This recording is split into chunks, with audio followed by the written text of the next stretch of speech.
Vous êtes sous le point de découvrir l'histoire du grand conflit cosmique.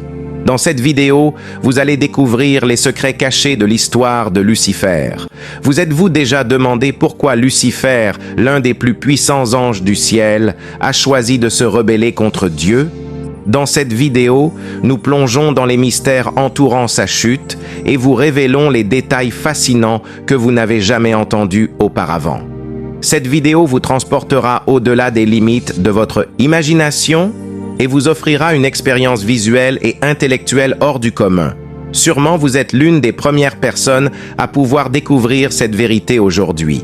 N'oubliez pas de vous abonner et de cliquer sur la cloche de notification pour ne manquer aucune nouvelle vidéo passionnante à venir. Nous vous donnons rendez-vous dans cette aventure fascinante et pleine de rebondissements. À bientôt! Tout d'abord, avant sa rébellion, Lucifer occupait un rang élevé parmi les anges, juste en dessous du Fils bien-aimé de Dieu. Comme tous les autres anges, son apparence était paisible et reflétait le bonheur. Son front large et haut témoignait de sa grande intelligence.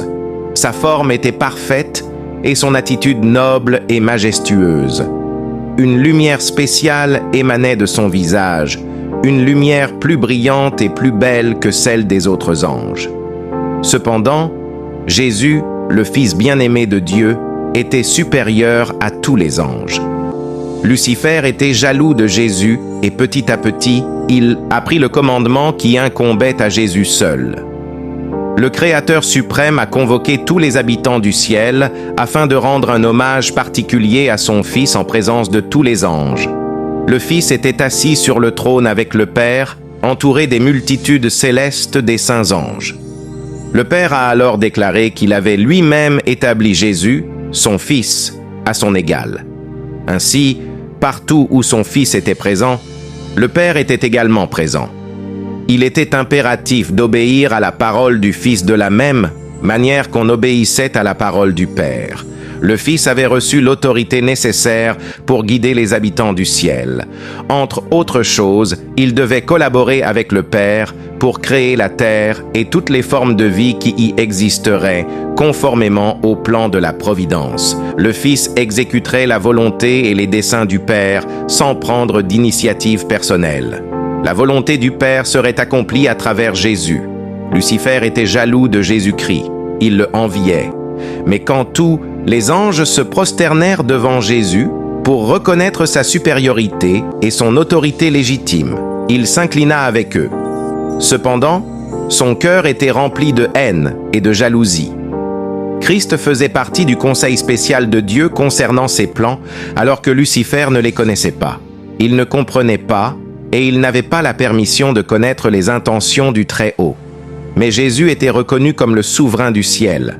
Son pouvoir et son autorité étaient similaires à ceux de Dieu lui-même. Lucifer se croyait favorisé parmi les habitants du ciel. Il avait été grandement exalté, mais cela ne lui avait pas suscité de reconnaissance ni d'éloge envers le Créateur. Il aspirait à être comme Dieu lui-même. Il était fier de sa position élevée. Il savait qu'il était honoré par les anges et avait une mission spéciale à accomplir. Ayant été très proche du Tout-Puissant, les rayons continus de la glorieuse lumière qui entourait le Dieu éternel brillaient sur lui. Il se rappelait avec plaisir comment les anges lui avaient obéi. Ses vêtements n'étaient-ils pas magnifiques? Pourquoi devrait-on rendre plus d'hommage à Jésus qu'à lui? Il quitta la présence immédiate du Père, mécontent et rempli d'envie envers Jésus-Christ. En dissimulant ses véritables intentions, il rassembla les anges et exposa son sujet, lui-même.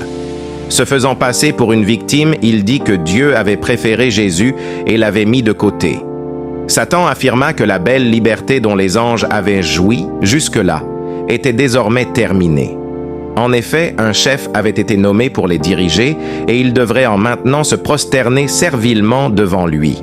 Il déclara qu'il les avait réunis pour leur assurer qu'ils ne supporteraient plus cette privation de ses droits et des leurs, qu'ils ne se prosternent plus jamais devant Jésus et qu'il prendrait la tête de tous ceux qui étaient prêts à le suivre et à lui obéir. Un conflit éclata alors parmi les anges. Lucifer et ses disciples cherchaient à réformer le gouvernement de Dieu.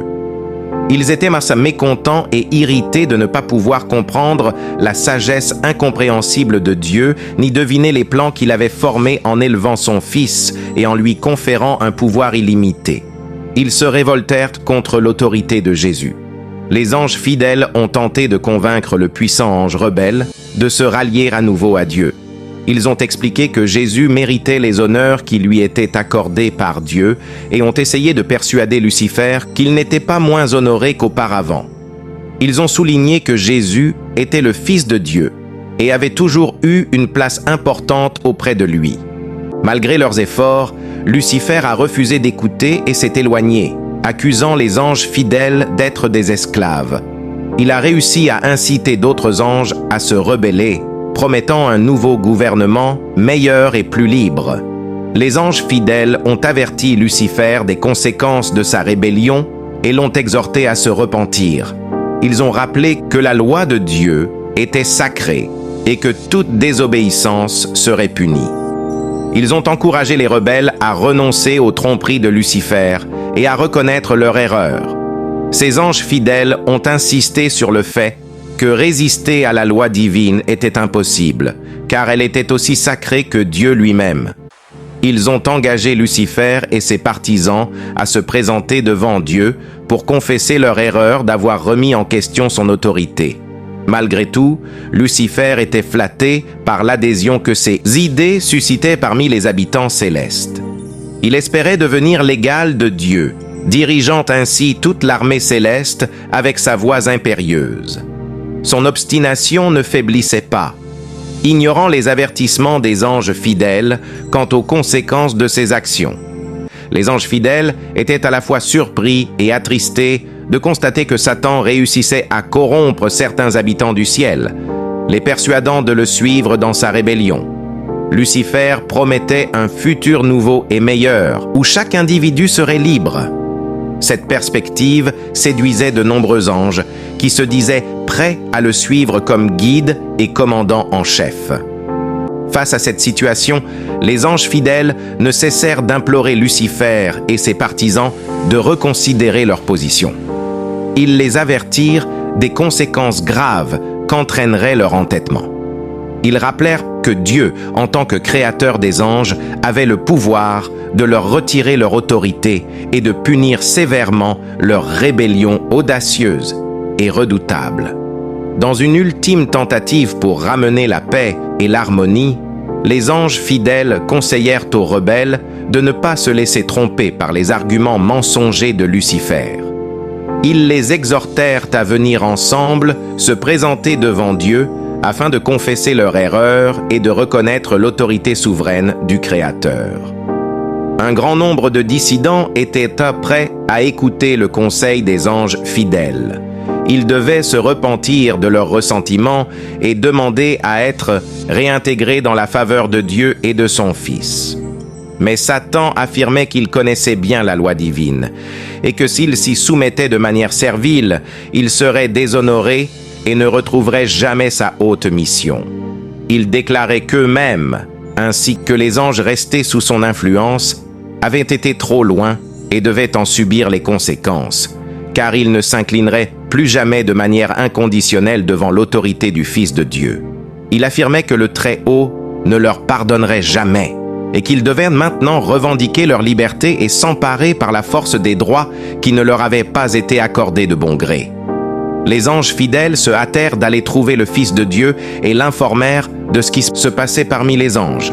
Ils trouvèrent le Père en train de discuter avec son bien-aimé Fils pour décider des moyens d'enlever définitivement à Satan l'autorité qu'il s'était attribuée. Ils voulaient cela dans le but du bien des anges restés fidèles. Le Très-Haut aurait pu expulser immédiatement ce grand séducteur du ciel, mais ce n'était pas son intention. Il voulait donner aux rebelles une occasion de mesurer leur force face à celle de son propre Fils et des anges fidèles.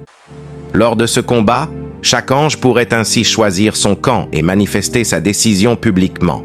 Il n'était pas sage de permettre à ceux qui s'étaient rebellés avec Satan de rester au ciel. Ils avaient réalisé les conséquences de se révolter contre la loi immuable de Dieu, ce qui était irréparable. Si Dieu avait utilisé son pouvoir pour punir ce chef rebelle, les anges infidèles n'auraient pas eu l'occasion de se révéler dans leur véritable nature.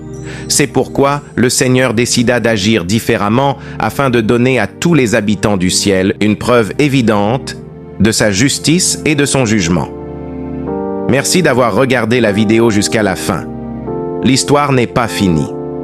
Je vous invite à liker cette vidéo afin de faire connaître cette histoire à un public beaucoup plus large. Et abonnez-vous pour la suite de cette vidéo. Merci, que Dieu vous bénisse abondamment.